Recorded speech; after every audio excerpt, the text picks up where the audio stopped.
Alright, so I'm here with my guy, Tevin Cherry, trying to see what took the journey from start to finish, how we got here. Really, a little background. Tevin, we actually met on some out here getting money, broke post college kids, working first real world jobs, and turned into like a lasting friendship. I had never seen nobody do the things that I was seeing him do, and that really changed everything for me. Like, gotta get to know this person, gotta see like what he about, and this is almost, I want to say almost 10 years later. Still partners to this day, and just watching your journey been amazing, bro. So just kind of get us started, like kind of share a bit about the early life, cerebral palsy, like how it shaped just where you started, how you grew up. Okay. First of all, my name is Tevin Cherry. I'm from Thomaston, Georgia, but I'm stationed in Atlanta. I was born November 2nd, 1991. I am the second of three children. I have a twin brother and an older sister who's 15 months older than us. Her name is Kendra, and she makes sure that she knows that that she's the oldest. And my brother is Tevin Cherry, but we call him Teddy. Teddy, okay. So I met Teddy. I've never met Chandra, but I always see you talking about her. I always see her posted. I always see her support. But I definitely met Teddy.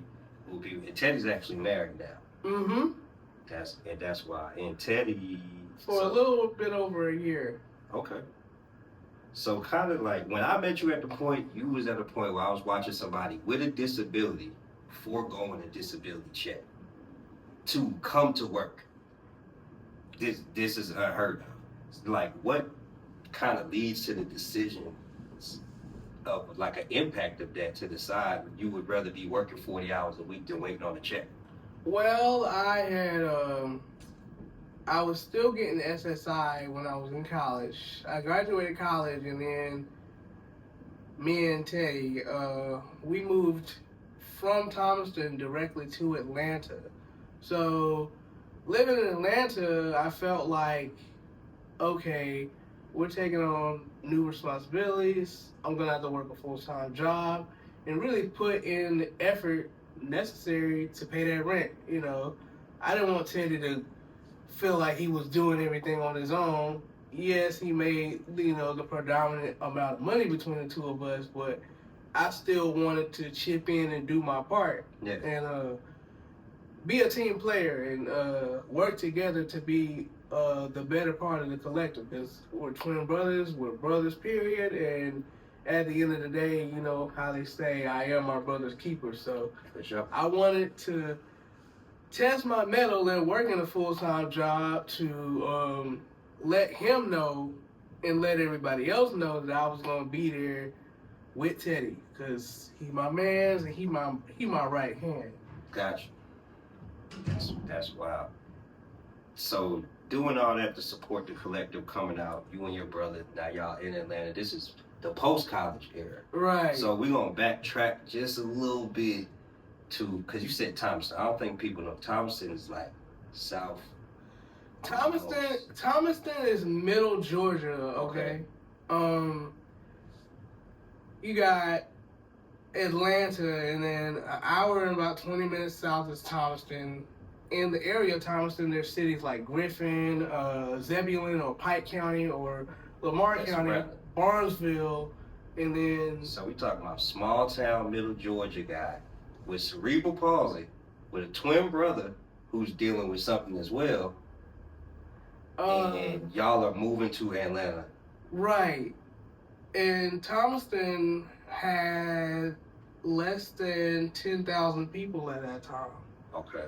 So the population was about 9,500, some around there. But it was less than 10,000, so. That's wild. And the closest thing we had to a mall was Walmart, and there were a bunch of gas stations in Thomaston. There's still a bunch of gas stations and plenty of places to eat, but if we wanted to go to the mall, we went to Macon. Okay. Or we went up the road to Locust Grove and Tanger Outlet. I'll hang out at the outlet. Yeah.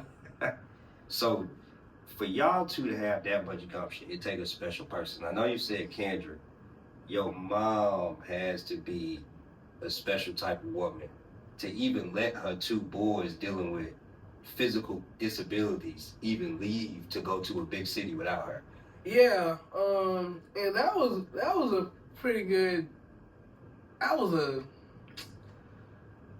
was a shift and a change in itself because I even look at it from Teddy's standpoint. For me, I had been at Clayton State, living on campus for a couple of years, and Clayton State is like 15 minutes south of Atlanta, so it wasn't much of a migration for me. But Teddy, on the other hand, he was leaving Thomaston pretty much all he knew, risking everything he loved to come up to the big city so he could support, me, his big brother, who had dreams and aspirations of, making a better life for himself. And I'm pretty sure along the way, Teddy himself had bigger dreams and aspirations for himself as well. Yeah.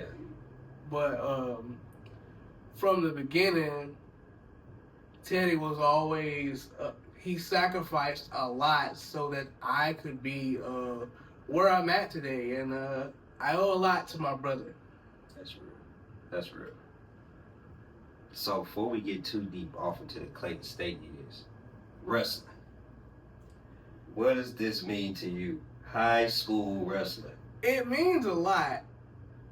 And I talk about it in my book too. Wrestling taught me life lessons that I'll never forget. I wrestled 4 years. I was one of my school's first quote-unquote disabled athletes. Within my 4-year tenure, I lost about 150 matches. And the wild and crazy part about it was I was always one of those people that was always so close to winning, but, I'd make a mistake or I'd get too excited in my head and then, I'd end up losing, and it was frustrating. But then I realized that I wasn't like my teammates. I couldn't walk. I couldn't, I wasn't as fast as my teammates.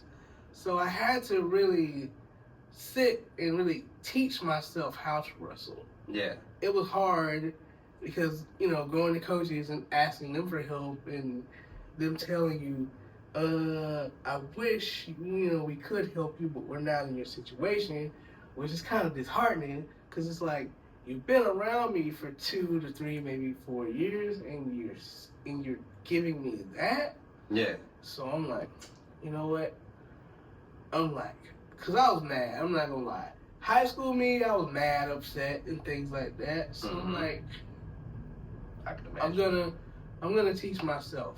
And then along the way, I taught a young man by the name of Jeffrey. Jeffrey also had cerebral palsy. He was inspired to wrestle because of what he saw me do. Yeah. So the last, I want to say 1.5 to 2 years, I shifted from JV and varsity, but I was also the unofficial coach for Jeffrey. Oh, wow. And then me coaching Jeffrey, that taught me a lot about myself. Because I'm like, we're having the same issues, and I'm like, we're just being dumped off to the side by ourselves. Mm-hmm. And it's like, this isn't what I want. But then there's a lot of putting pride and ego to the side because you want to win, you want to be competitive and things like that. Mm-hmm. But I'm now coaching and now I'm teaching, so I'm like, okay, this is teaching me that I have to be mature. This is teaching me that I have to be a good team player. And although I have these goals or these things that I want for myself, right now, I believe God was showing me this is what your calling is. This is what you're supposed to do. You're supposed to be coaching. You're supposed to be And I'm like, okay. Yeah. So then when I sat myself down and I'm like, okay, I'm coaching Jeffrey. But then, you know how you're talking to somebody and then you're talking to yourself. Mm-hmm. You have kids. Yeah. Your kids, they teach you a lot. What's wrong with you? Mm-hmm. And then they teach you, okay, self, not so bad after all, because your kids respect you. Yeah. Your kids love you because, you know, you put them on game. For sure. You know. So within that, I learned how to put aside my ego. Mm-hmm. And I learned how to, that was my first introduction into coaching, quote unquote. Oh, yeah. So that's why, There'd be a lot more of that to come. you know, that's why I say that high school wrestling, the good and the bad, it taught me a lot, and it's life lessons that I'll forever carry. Basically, your college life wasn't no different. Cerebral palsy didn't change the college experience for what you was experiencing. Clearly, the drunken nights, the parties, the ladies, the fellas crew, everything was everything. Pretty much. No, that's beautiful. Had a full bag. So, what inspired the fitness journey? My fitness journey started pretty much from when I was little. But really, me and my brother, we were in 4th grade, and it was the summer going into 5th grade, I want to say. And my mom, she wanted us to stay active, and, you know, both my parents, mom and dad, you know, they encouraged us to be involved in sports, productive, basically. Yeah. Sports, music, because Kendra and Teddy, they were in the band, and, Mom, you know, 2 active growing boys, she wanted us to build our bodies and train. And, you know, even within the midst of us both being in physical therapy still, she bought us a weight set from Walmart. And my brother got on that thing and, you know, he started working with it. And then I figured out how to, you know, do my own thing with it too. And once, you know, we got that weight set, everything else took off from there. Yeah. So we started becoming known for lifting weights and being quote unquote strong or whatever. And I can pretty much say that decision by my mom to buy that weight set for me and my brother Teddy at that point, that was a life-changing decision. Yeah, so that's what birthed almost a strongman brand. Pretty much. That's wild that started from early age. Then the strongman brand almost turned into something that became your brand almost, was the push-up, the handstand push-up. Yeah, I am synonymously known for my handstand push-ups. I could always do a handstand. You know, I remember doing my first handstand when I was like 7 or 8. And I would be, you know, in the swimming pool doing handstands. Yeah. So, fast forward to 10th grade, I was at wrestling practice and it was during a water break and my coach was like, hey, we're on water break. And he was like, Buster, go get some water. And I'm like, I'm good, coach, you know. So I'm just playing around. I'm still doing the handstand joint. Yeah. So as I'm doing the handstand joint, I'm doing a handstand, I'm holding it, and then I come back down, and then I go back up, come back down, and go back up, and they're like, whoa! And I did like 5, and they was like, what in the world did you just do? I was like, I don't know. And then they was like, try it again, and, you know, they did 5 more, and then the coach was like, that's it. When we go out to these, you know, events, especially out of town, we're going to have you go to the center of the mat, hit a couple handstand push-ups, and walk off.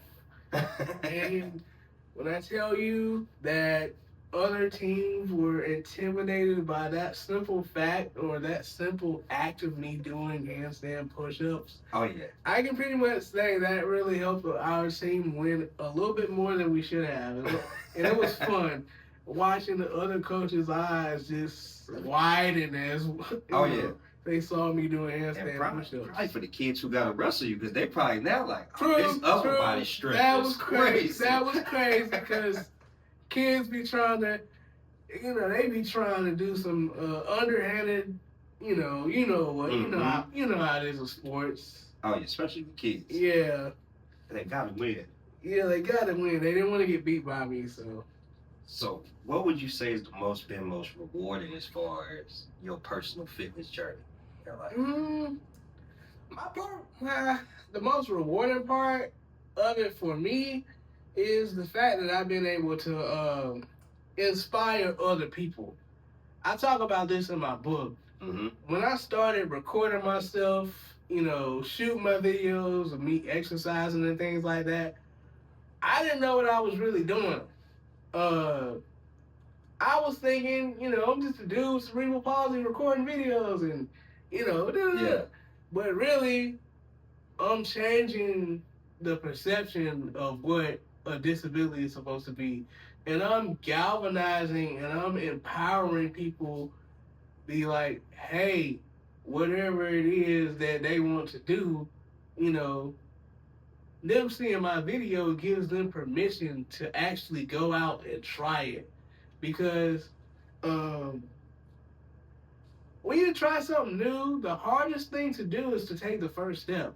Mm-hmm. And when you take that first step and when you get that first adrenaline rush or that nervousness out of the way, and once you feel comfortable in knowing that you took that first step, going forward gets easier. Yeah.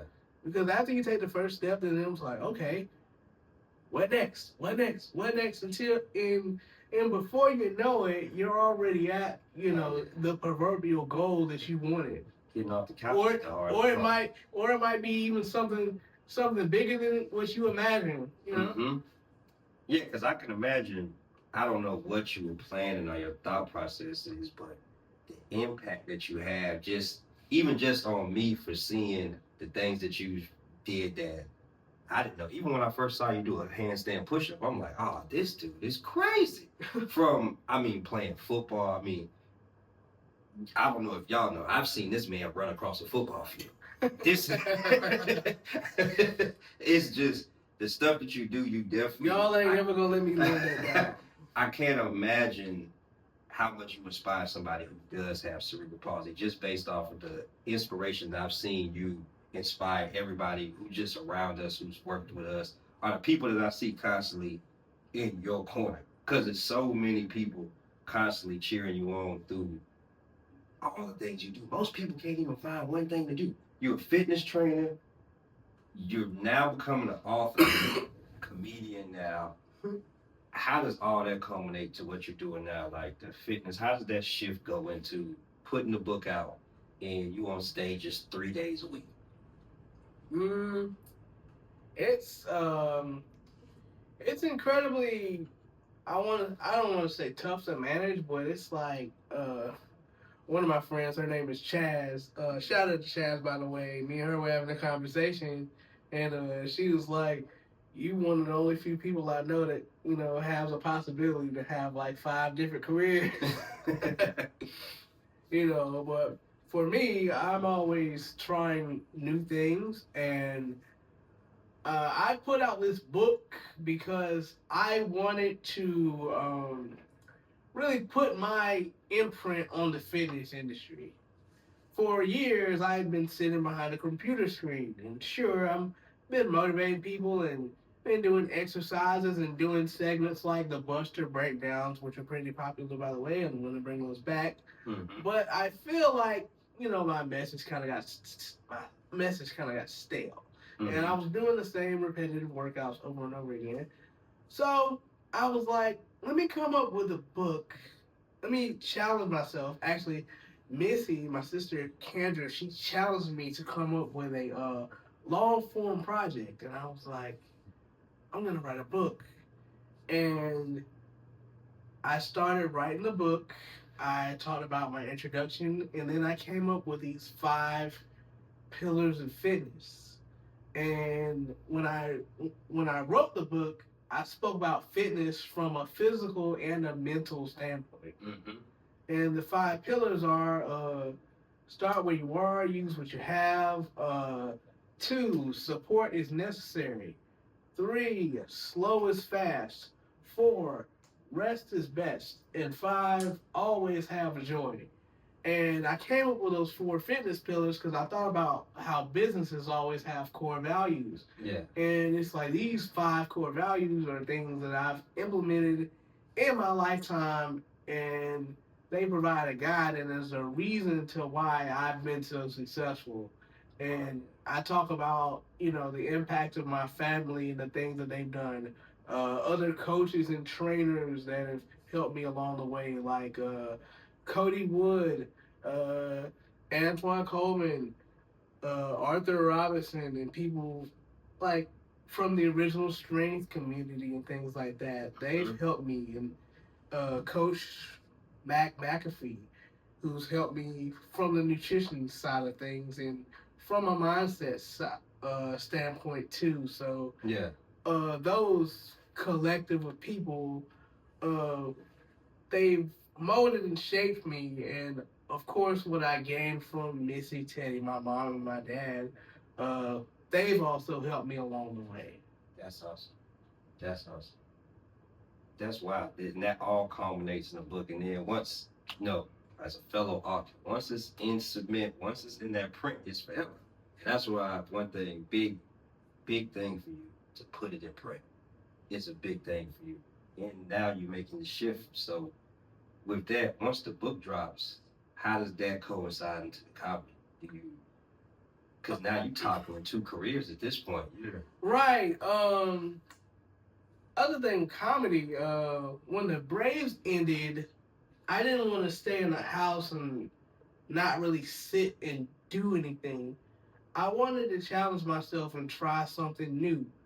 I'm also working on becoming a motivational speaker, public speaker, and I was like, how can I exercise those muscles? And a friend of mine, Pam Hoover, shout out to Pam, love you very much, my manager, she got me into comedy based off of a bet. She had been talking to me about doing comedy for a while, and I was like, I'm not funny. And she's like, you should do comedy. You're funny. Yeah. I'm like, nah. And she kept talking to me about it, and I was like, okay, cool. She was like, when they do an open mic, you should do it. I was like, all right, you keep talking to me about this, I'm gonna make a bet. If I make people laugh, then I gotta keep going. If I suck and they boo me, you are never to bring this up to me again. So I go up there, I'm doing my baddest, my darndest, I'm trying my hardest to bomb, but I said some funny things and I knew that they were funny. Yeah. And, people were clapping and, I was genuinely funny. So I walk off stage and I'm like, damn. And she's sitting there smiling because I'm like, she don't want it bad. I'm like, no. It's about to be a new part of you. Yeah. So keep doing it over and over again. I'm like, okay, I like this because it reminds me of, back in the Hall of Fame, having to present the movie and being in the theater. I was like, okay, yeah, stand-up comedy can help me with, motivational speaking, going to different venues, being in front of different types of crowds. And then it's like, now that I done got into the joke writing phase and doing, writing my own jokes, I've come up with some, I have baseline jokes, and now I'm comfortable, getting more comfortable telling jokes in front of a crowd of people, and, people are actually laughing and they're actually receiving my content in a positive way. So I'm like, okay, I'm like, I like this. So this is all slowly a part of the big plan, because be on a big stage delivering these 5 pillars. Because I love the 5 pillars, especially the slow is fast, and the rest is best. That's 2 things I definitely have to incorporate in my life going forward, as I do so much. Right. But no, definitely the comedy. So where are you at around these stages in Atlanta? As far as comedy? Yeah, is there any way we can follow you? How do people follow you? Instagram, your website? You can follow me at Buster Mac Comedy on Instagram, specifically for comedy. And for as far as my fitness, you can go to TevinCherryFitness.com. Okay. That's where my In the book. When's the book coming out? March. March. Okay. To be announced. To be announced. So we coming right up on March. So that's gonna be interesting. The book's coming out. They can catch you on comedy stages. You still a fitness coach out here. Yep. So I can definitely still get your sessions in. Anything that we missing, man? There's just anything else you want to leave? Inspiration, word of advice. How are you him? As a matter of fact, because coming from Timothy, let the people know what makes you him. So what makes me him? My ability to overcome adversity. The fact that God gave me this platform, my life, to inspire and elevate others around me, and to know that regardless of my situation or anybody else's situation, that it's important to know that you can overcome. Uh, they say when you get knocked down, it's best when you get knocked down to look up, because when you know you can look up, you'll be able to get up. And I'm encouraging everybody that's down right now. Understand you might be down right now, but keep your head up and pick your head up, because if you can look up, you can get up. And that's what I've learned, especially over the last couple of years. I dedicated this book to my aide and my paraprofessional, Miss Tina. God rest her soul, she's transitioned now. If it wasn't for her, I wouldn't even be able to or she advocated so that I could take weight training.